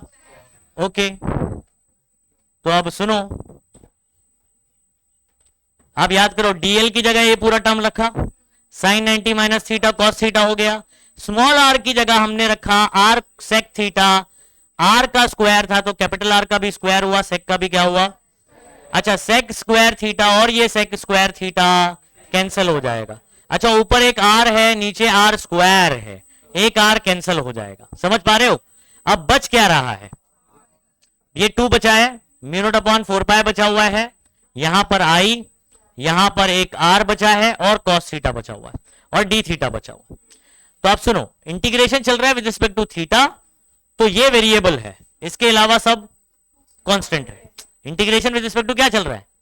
थीटा, तो कॉस थीटा अंदर ही रहेगा, डी थीटा अंदर ही रहेगा, बाकी सबको बाहर निकाल लेता हूं, तो म्यू नॉट आई 4 पाई और ये वाला आर और ये यहां का 2, और इंटीग्रेशन आगे चला गया, integration cos theta D theta. इतनी बात समझ में आ गई? अच्छा, अब मुझे बताओ, इंटीग्रेशन हम लोग 0 टू इंफिनिटी चल रहा था, 0 टू लेंथ के फॉर्म में जब था, डीएल केस में था, लेकिन जब डीएल से जब डी थीटा करोगे ना, तब एंगल आपका लिमिट अब एंगल में चलेगा। लेंथ याद करो, आपने बीच से शुरू किया, कहां तक ले गए? तो इंटीग्रेशन में पहले विद रिस्पेक्ट टू चल रहा था लेंथ डीएल, मैंने डीएल से इसको कन्वर्ट करके डी थीटा में लाया, यानी अब इंटीग्रेशन विद रिस्पेक्ट टू चल रहा है थीटा, तो लिमिट भी थीटा वाली पुट करेंगे ना, 0 टू इन्फिनिटी थोड़ी पुट करेंगे। अच्छा, एंगल आप बताओ, 0 टू 90 है ना, इन्फिनिटी पे पहुंचोगे तो एंगल कितना बनेगा, थीटा बताओ, 90 होगा। इसका भी फील्ड बता दिया था मैंने आपको, 0 to 90। तो ये वाला भी आपको समझ में आ गया। जैसे ही थीटा आएगा याद रखना ये लिमिट चेंज हो जाएगी, 0 to π/2, क्योंकि यहां पर हो सकता है आप कंफ्यूज हो सकते हैं कि सर ये 0 to इन्फिनिटी चल रहा था, 0 to π/2 कैसे हो गया, क्योंकि इंटीग्रेशन विद रिस्पेक्ट टू पहले लेंथ चल रहा था, अब जैसे डीएल से डी थीटा लाया तो विद रिस्पेक्ट टू एंगल चलने लगा। ओके, अब इसका स्टेप्स ये देखो कैसे सॉल्व होगा। इंटीग्रेशन ऑफ कॉस क्या होता है बताओ,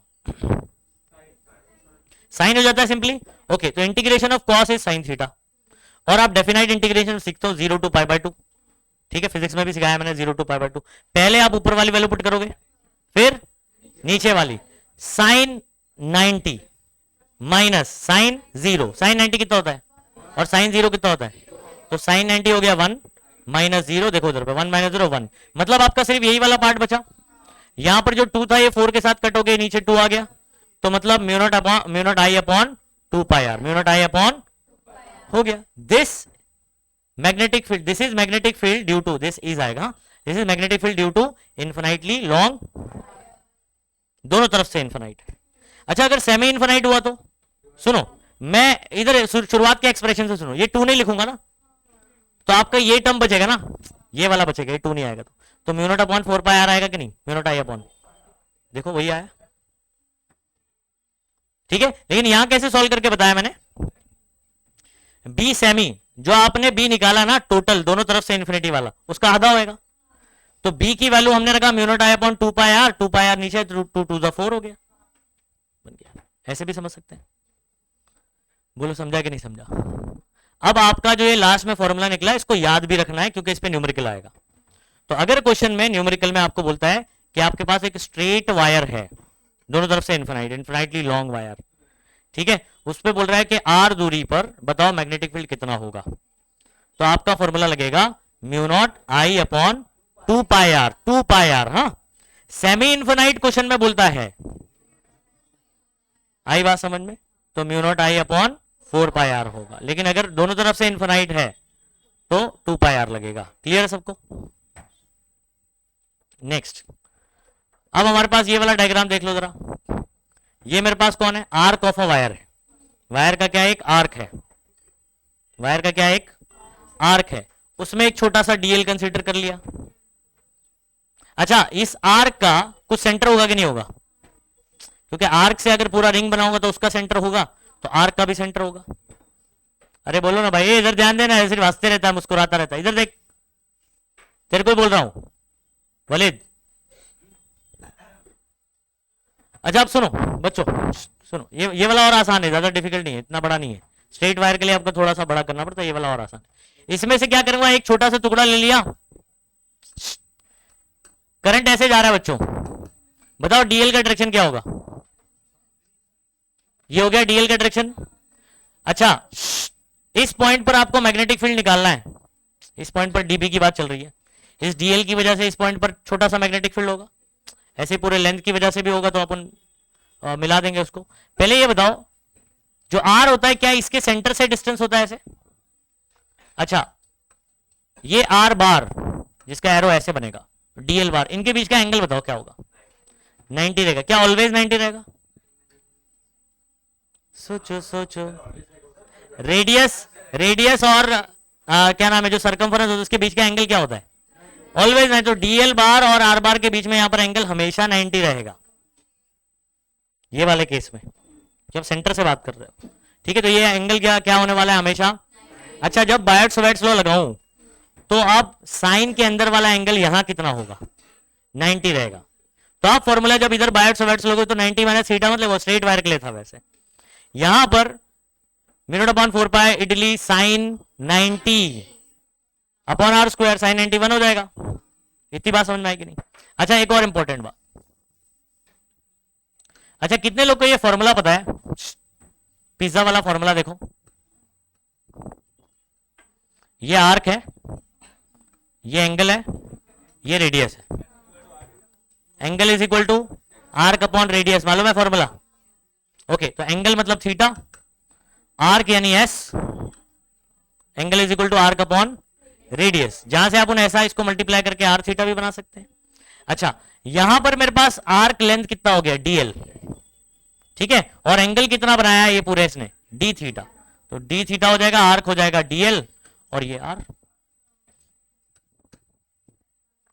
तो डीएल की जगह अपन क्या लिख सकते हैं यहां पर, इससे पहले वाले में स्ट्रेट वायर में बहुत कॉम्प्लिकेटेड था, डीएल से जब आपको डी थीटा लेकर आना था, इंटीग्रेशन में चेंज करना था, विद रिस्पेक्ट टू लेंथ वाले को जब विद रिस्पेक्ट टू थीटा लाना था, तो आपको याद है tan theta is equal to, हमने L by R, L is equal to R tan theta differentiate किया, तो DL is equal to R sec square theta बना था, नहीं याद आ रहा है, तो वो काफी यहां पर सीधा स्ट्रेट फॉरवर्ड,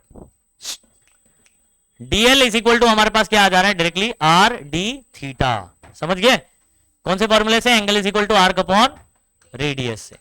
अब आ जाओ, क्या आपको ये फॉर्मूला समझ आ रहा है भाई, बायट्स लॉ, साइन 90 क्यों लिखा है यहां पर, ओके, तो ये जो है ना 91 हो जाएगा, only I DL upon R square आ जाएगी। अच्छा, इक्वेशन नंबर 1 हो गया। नेक्स्ट, अब मुझे बताओ बच्चों, ये छोटे से टुकड़े की वजह से यहां पर मैग्नेटिक फील्ड डीबी है, ये पूरे टुकड़े की वजह से आपको क्या इंटीग्रेट नहीं करना पड़ जाएगा, ओके, तो हम लोग इसको इंटीग्रेट कर देते हैं, total magnetic field due to arc of a wire B is equal to integration of DB, DB की जगह ये लिख दोगे, अच्छा डीएल की जगह आर डी थीटा आ जाएगा, बताओ समझ में आ रहा है।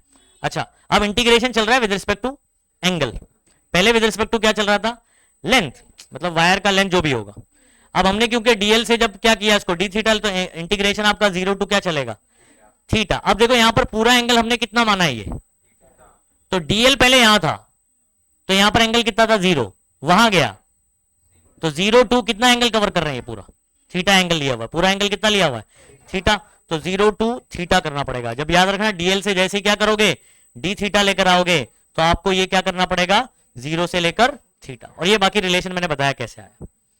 अच्छा, यहां पर इधर ध्यान देना, जो भी थीटा वाला होगा सिर्फ वही अंदर होगा, बाकी सब बाहर है ना, उस पे मतलब वायर का कितना लेंथ है, नहीं आ रही बात समझ में, जो भी लेंथ होगा उसका 0 टू एल करके आप बोल सकते हो, म्यू नॉट अपॉन 4 पाए, म्यू नॉट अपॉन 4 पाए, म्यू नॉट आई अपॉन 4 पाए, और अगर आप देखोगे तो एक आर इससे कैंसिल हुआ, एक आर बचा, इंटीग्रेशन हो गया विद रिस्पेक्ट टू थीटा, तो थीटा वाला कोई टर्म है क्या अंदर, अब नहीं है, तो सबको बाहर बोल दिया, mu naught I upon 4 pi, integration of D theta, integration of D X क्या होता है, only X, integration of D theta क्या होगा, only theta, 0 to theta integrate कर रहे हो, तो थीटा की जगह थीटा माइनस फिर 0, वही आने वाला है, तो डायरेक्टली थीटा आ जाएगा, वो स्टेप नहीं लिखा मैंने, ठीक है, तो इनको डेफिनाइट इंटीग्रेशन आता होगा तो समझ में आ रहा होगा। तो आपका फॉर्मूला बना mu not I upon 4 pi R, mu not I upon into theta into, अच्छा अब इस फॉर्मूले को मैं चेंज करूंगा, ये तो एक आर्क ऑफ अ रिंग के लिए है, किसके लिए, लेकिन मान लीजिए कि पूरा रिंग कंप्लीट है, पूरा रिंग कंप्लीट है, अगर पूरा रिंग कंप्लीट है बताओ थीटा कितना होगा, रेडियन में बताना, पूरा रिंग है तो पूरा एंगल कितना होने वाला है बच्चों, ये पूरा एंगल 360 मतलब 2 पाया होता है कि नहीं, तो इस थीटा की जगह पर आप लिख दोगे, पाया से पाया कैंसिल, 2 2 जा 4, मिनट आया अपॉन तुहार, याद रखना। अब देखो दोनों फॉर्मूले स्ट्रेट वायर वाला और ये वाला थोड़ा सा सिमिलर है, दोनों तरफ से इन्फिनाइट वायर है, उधर फॉर्मूला आया mu not I upon 2 pi R, पाया आता है वहां पर, पूरा रिंग कंप्लीट है तब उसके सेंटर पर magnetic field mu naught I upon तुहार 2r, आई बात समझ में। अच्छा अभी ऐसे ही क्वेश्चन इस पे नीट में सवाल आया 2024 में, हाँ 24 में पूछा है, आपके पास n नंबर ऑफ टर्न्स था, कितना था, ये 1 टर्न है, उसके सेंटर पर मैग्नेटिक फील्ड इतना होगा, अगर n टर्न्स होगी तो ये n टाइम्स नहीं हो जाएगा, तो for n turns of a coil याद रखना म्यू नॉट n भी आ जाएगा, कैपिटल N लिख देता हूं, तो मुन्नी बाई तुहार, नहीं यार बात समझ में, ये फॉर्मूला लगा के सॉल्व करना था, आंसर आ जाता था। तो अगर एक कॉइल है, ए इधर सुनो, ए इधर ध्यान देना यार, एक कॉइल है उसके सेंटर पर मैग्नेटिक फील्ड क्या होगा, म्यू नॉट आई अपॉन, ऐसे n टर्न्स है, समझ में आ रहा है, उसके सेंटर पर n टर्न्स की वजह से कितना होगा, मुन्नी बाई तुहार,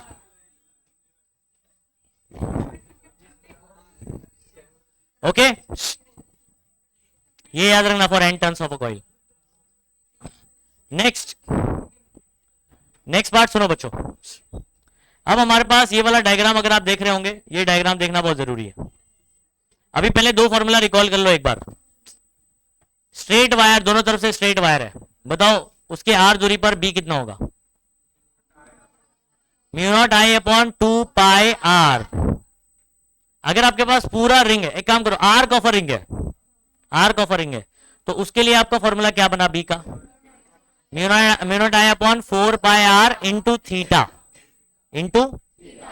अच्छा, ये हो सकता है सेमी सर्कुलर रिंग भी हो सकता है, समझ आ रहा है? सेमी सर्कुलर, तो फिर थीटा की जगह पाई रखोगे तो mu not I upon 4 R बनेगा, और पूरा रिंग होगा तो mu not I upon 2 R होगा, और अगर ऐसे n turns of a coil रहेगा तो मुन्नी बाई 2 आर होगा। अंडरस्टूड? अच्छा, ये चैप्टर में मुन्नी बदनाम भी होने वाली है, तेरे लिए, विशाल के लिए।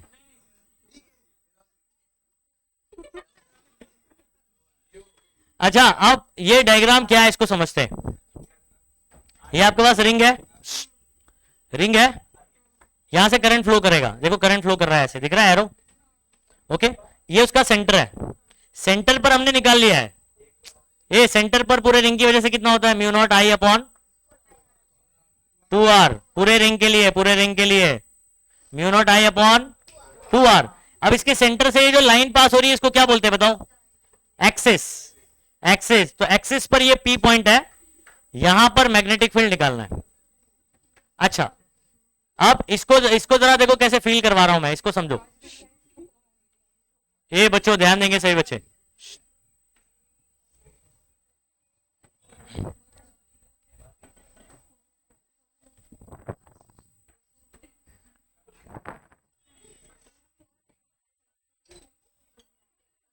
ठीक है, अभी कल इसको क्लीनिंग करवा देंगे। अभी ये वाला फील बहुत अच्छे से करना बच्चों। हमारे पास ये पूरा रिंग है, इस पे हम लोग एक डीएल कंसीडर कर ले रहा हूं,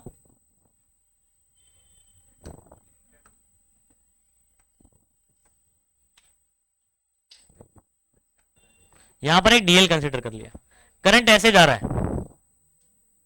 तो यहां से ऐसे जा रहा है, तो डीएल का डायरेक्शन ये हो जाएगा।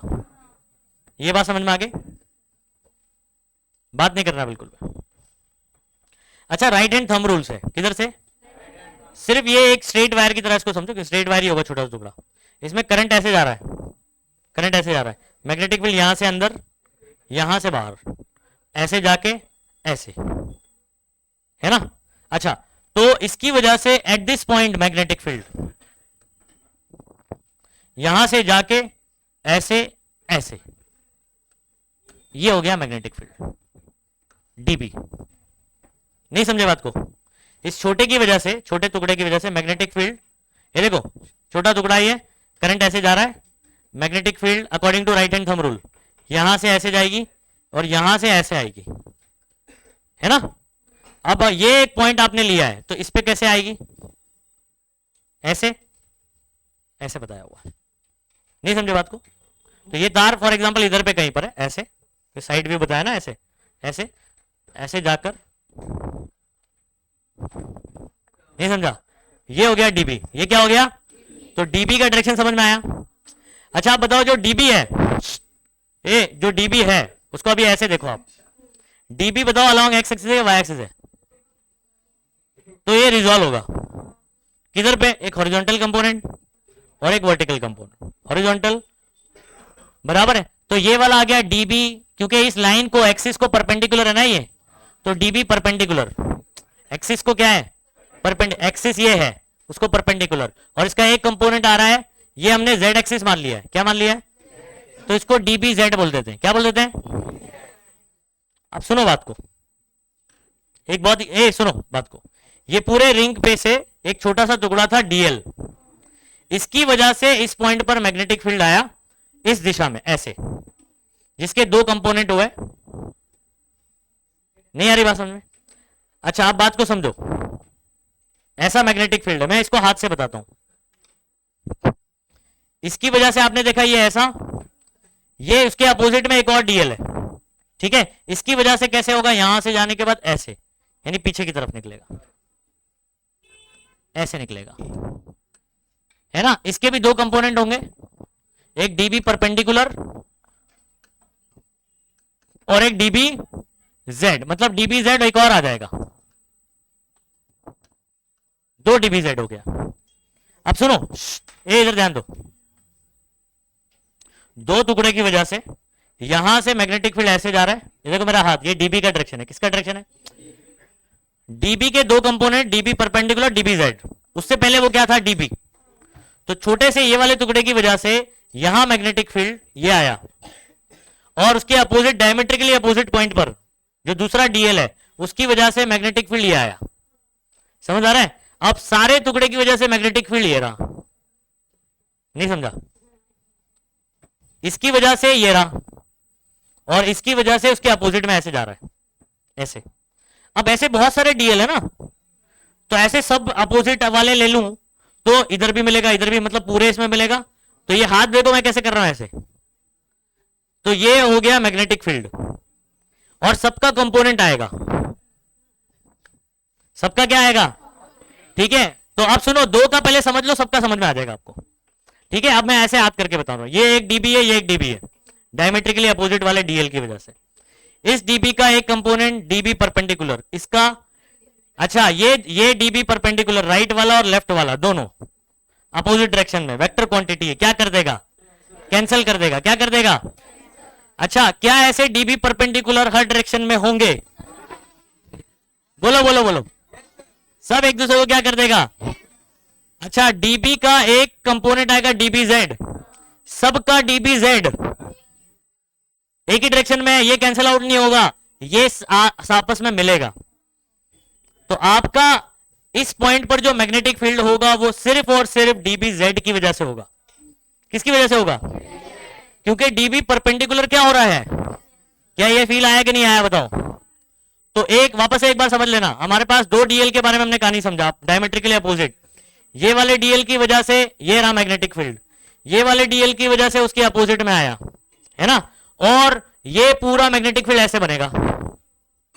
अब इसका कंपोनेंट बताया, जैसे डीबी डीबी, डीबी का ये वाला डीबी परपेंडिकुलर, और ये डीबी का ये वाला कौन हो जाएगा, डीबी जेड। अच्छा, हर मैग्नेटिक फील्ड डीएल की वजह से जो मैग्नेटिक फील्ड है डायमेट्रिकली अपोजिट पॉइंट पर, उसका dB Z, dB perpendicular, dB perpendicular क्या करेगा, एक दूसरे को कैंसिल आउट करेगा, अपोजिट जा रहा है, और जो डीबी जेड है वो आपस में मिल जाएगा। तो ये जो पी पॉइंट है, पी पॉइंट, उसकी उस पॉइंट पर मैग्नेटिक फील्ड सिर्फ और सिर्फ किसकी वजह से होगी, कौन से कंपोनेंट की वजह से, डीबी, क्योंकि डीबी परपेंडिकुलर तो एक दूसरे को काट दिया। अच्छा, बस ये कॉन्सेप्ट समझना था, और बाकी की कहानी मैं आपको यहां समझाता हूं। अच्छा, यहां पर कुछ इधर सुनो, कुछ एंगल्स वगैरह समझ लो क्या है। ये जो रिंग है उसका रेडियस है ये कैपिटल आर, तो रिंग का रेडियस क्या है। अच्छा, डीएल के सेंटर से ये पॉइंट के बीच का डिस्टेंस पता है आपको, स्मॉल आर लेते हो, वेक्टर फॉर्म में आर बार हो जाएगा, और ये किसका डायरेक्शन है पता है ना आपको, डीएल बार। इधर मुझे एक चीज बताओ, ए रुक जा, डीएल बार, ये डीएल है, इसका डायरेक्शन इधर होगा ना, ये वाले डीएल बार का। अच्छा, स्मॉल आर ऐसा है, स्मॉल आर देखो ऐसे जा रहा है, ठीक है, ऐसा है, ठीक है। अब मैं इसको आपको ऐसे टिल्ट करके बताता हूं, बताओ एंगल कितना है, बराबर, मतलब डीएल बार और आर के बार के बीच में यहां पर भी एंगल हमेशा क्या होने वाला है, कैसे चलने वाला है, ये ऐसे, लेकिन इन दोनों के बीच में एंगल हमेशा क्या रहने वाला है, 90 रहने वाला। तो ये बात ध्यान रखना कि इनके बीच का एंगल हमेशा क्या रहेगा। अब थीटा किसके बीच का एंगल है, फिर यहां पर जो दिया हुआ है, ये समझो, हमारा जो बायोट-सवेट्स लॉ में साइन के अंदर वाला एंगल है वो कितना आ रहा है, यहां पर 90 आ रहा है, क्योंकि साइन के अंदर वाला एंगल तो आर बार और डीएल बार के बीच का होता है। अब हमने थीटा किसी और एंगल को माना है यहां पर, तो थीटा किसको माना है समझो, ये कौन है बताओ, ये आर बार, ठीक है। और ये अगर आप गौर से देखोगे तो ये मेरे पास रेडियस है, नहीं आ रही बात समझ में, तो ये एंगल आप मान रहे हो थीटा, क्या मान रहे हो, थीटा। अच्छा, ये वाला एंगल थीटा है, तो ये वाला एंगल भी क्या होगा? अब बोलोगे कैसे? ये एंगल थीटा है ये, तो ये वाला एंगल भी थीटा होगा। प्लेन परपेंडिकुलर कौन सा? देखो मैं समझाता हूं, मैं समझा रहा हूं आपको। ये ब्लैक वाला जो मार्कर है ये आर बार है आपका, कौन है? आर बार। आप देख रहे होंगे ये जो मैग्नेट डीबी निकल रहा है ना एट दिस पॉइंट, ये इसके पे क्या है? परपेंडिकुलर है। कैसा है? परपेंडिकुलर है। ये ऐसे ऐसे, तो इन दोनों के बीच में एंगल कितना है? 90 है, ठीक है। और ये एक्सिस के साथ में मैं आपके सामने ऐसे रखता हूं उसको। अभी ये एंगल थीटा बोल रहे हैं, तो क्यों थीटा? क्योंकि ये वाला एंगल हमने क्या माना हुआ है? थीटा माना है, ठीक है। मैं आपके सामने ना ये एक बुक रखता हूं ऐसे हॉरिजॉन्टल, तो हॉरिजॉन्टल के साथ में ब्लैक वाली पेन ने कितना एंगल बनाई है? थीटा एंगल बनाई है। और ये जो व्हाइट वाली है इसने वर्टिकल के साथ में ये वाला है। अभी देखो, इस ब्लैक वाले ने हॉरिजॉन्टल के साथ कितना एंगल बनाया? थीटा। तो ये व्हाइट वाला भी वर्टिकल के साथ में थीटा बनाएगा। क्यों बता रहा हूं? अगर मैं, और इन दोनों के बीच का एंगल फिक्स है, ये दोनों हमेशा कितना बनाएंगे? फॉर एग्जाम्पल अगर मैं इसको ऐसे लेकर आऊं, इधर लेके आता हूं, ऐसे लेके आता हूं, तो बताओ ब्लैक वाले ने ये हॉरिजॉन्टल के साथ कितना एंगल बनाया? अच्छा, व्हाइट वाले ने वर्टिकल के साथ कितना एंगल बनाया? 0। अब मैं अगर इसको उठाऊं यहां से, ये कुछ एंगल बनाया यहां पर, तो क्या इसने भी वर्टिकल के साथ कुछ एंगल बनाया? तो क्या ये सेम सेम एंगल बनाएंगे? Plane perpendicular rule. तो ये वाला एंगल अगर आप थीटा बोल रहे हो तो ये वाला एंगल भी क्या हो जाएगा? थीटा हो जाएगा। तो इस लेवल पे जाके आपने को इसको अज्यूम करना पड़ेगा। समझ आ रहा है? अच्छा, आई होप इतना समझ में आ गया। नेक्स्ट आप बात करते हैं। अब आपको ये थीटा तो समझ आ गया। इस ट्रायंगल को अगर आप गौर से देखोगे ना, साइड से जब दिखाऊंगा मैं आपको, तो ये ऐसा एंगल दिखाई देगा। ये स्मॉल आर है, कैपिटल आर है, और ये वाला इन्होंने जेड ले लिया है। इस लेंथ को क्या ले लिया है? जेड मान लिया। जेड एक्सिस पे तो जेड ले लिया, ये थीटा माना है हमने। तो ये जो ट्रायंगल आप देख रहे हो ना, ये वाला, इसको मैंने थोड़ा सा टिल्ट करके ऐसे बताया। इतना समझ में आ गया? ठीक है। अच्छा, इस ट्रायंगल में पाइथागोरस लगाओ। पाइथागोरस को लगाओ पहले। Okay, very good. R square is equal to Z square plus, answer दे दीजिए बराबर से। सही बात है। अच्छा, ये अब स्मॉल आर की वैल्यू निकाल लो जरा। स्क्वायर उधर गया तो रूट हो जाएगा। Small R is equal to Z square plus capital R square raise to half लिख देता हूं। रूट ना लिखते हुए क्या लिख देता हूं? हाफ लिख देता हूं। ठीक है, इतना समझ में आ गया? बोलो। उसको बोला 5 मिनट में आ रहा हूं ऑफिस में। ओके बच्चों, तो small R is equal to क्या हो जाएगा? ये टर्म हो जाएगा, देख लो यहां पर, Z square plus R square का रेस टू हाफ हो गया। ठीक है, आगे सुनो। ठीक है, और मुझे क्या चाहिए होगा? हाँ, कॉस थीटा चाहिए होगा।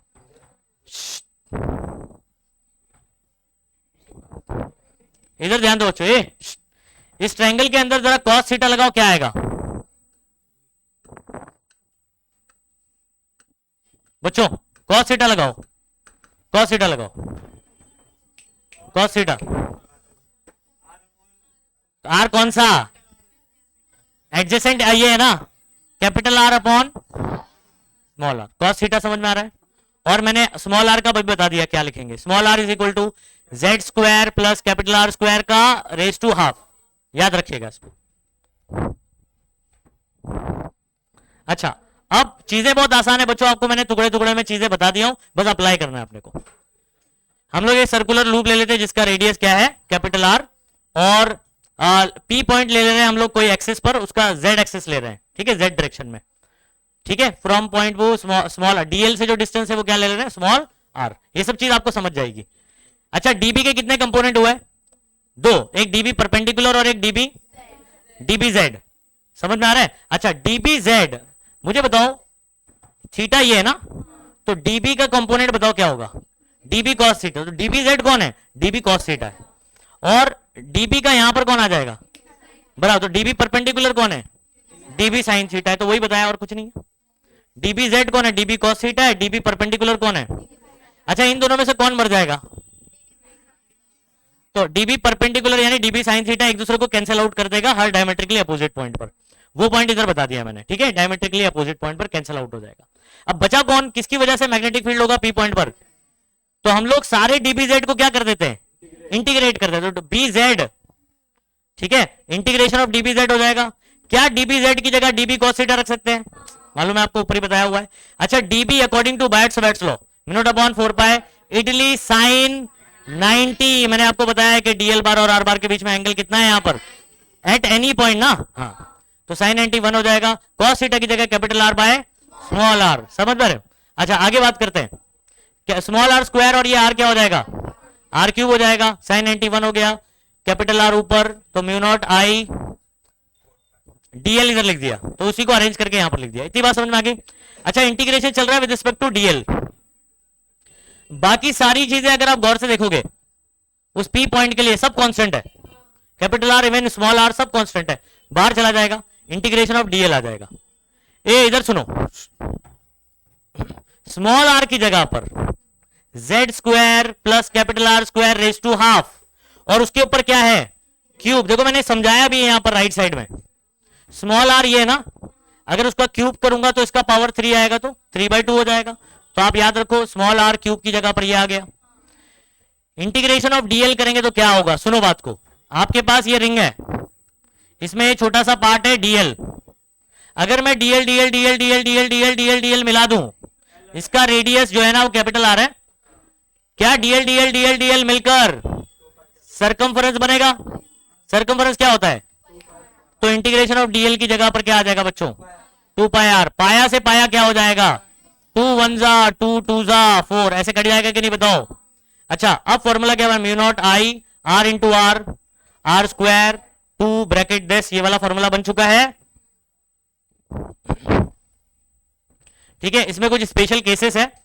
अच्छा, आपका हम लोग इस पॉइंट पर निकाले फॉर्मूला, भी किस पॉइंट पर निकाले? फॉर एग्जांपल अगर ये पॉइंट खसक के वापस सेंटर पे आ जाए तो कौन सी वैल्यू 0 हो जाएगी बताओ? ये वाला पॉइंट अगर ऐसे आ जाए, ये z देख रहे हो, इसकी वैल्यू क्या हो जाएगी? अच्छा, जैसे ये पॉइंट इधर आएगा, ये जो r देख रहे हो ऐसे, ये स्मॉल r किसके बराबर हो जाएगा? सोचो ना जरा, ये वाला पॉइंट को नीचे लेके आओ, ठीक है, तो ये जो लाइन है ये ऐसी हॉरिजॉन्टल आ जाएगी, तो स्मॉल r किसके बराबर हो जाएगा? अच्छा, अब सुनो, इधर गया special case, for z is equal to 0, मतलब p पॉइंट को आपने किधर लेकर आया, सेंटर पे लेके आया, तो z की वैल्यू क्या हो गई? तो मैग्नेटिक फील्ड कहां पर बात कर रहे हो, सेंटर पे।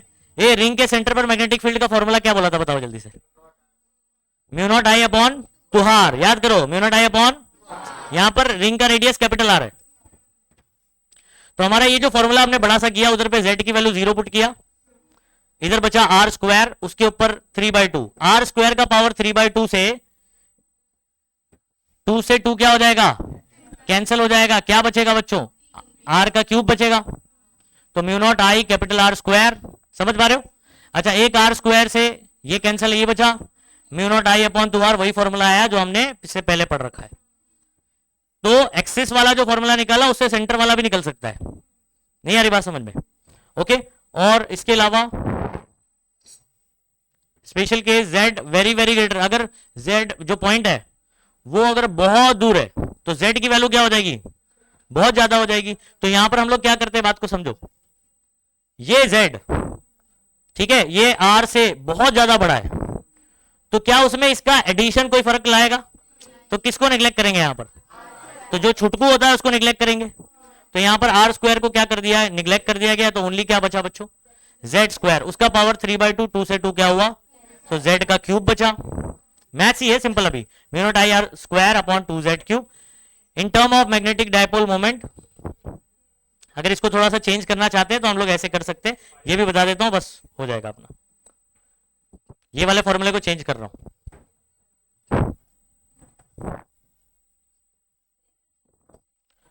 तो अभी थोड़ा सा ही बचा है आपका चैप्टर, ज्यादा नहीं बचा है, कल के दिन लूंगा तो हो जाएगा आराम से। देखते हैं, mu naught I are square upon 2z cube, इतना समझ में आया? अच्छा, आप सुनो, multiplying and dividing by pi, तो हमने यहां पर क्या कर दिया, ये स्टेप कर दिया। पहले बताओ इतना समझ में आया कि नहीं? अच्छा, ऐसा क्यों किया? क्योंकि आर स्क्वायर था साथ में पाई आ गया तो पाई आर स्क्वायर कौन हो जाता है, एरिया हो जाता है बच्चों, है ना। अब देखो आई ए एम, मेहमान ज्यादा आ गए तो नहीं आइए, ओके, तो आईए की जगह एम आ गया।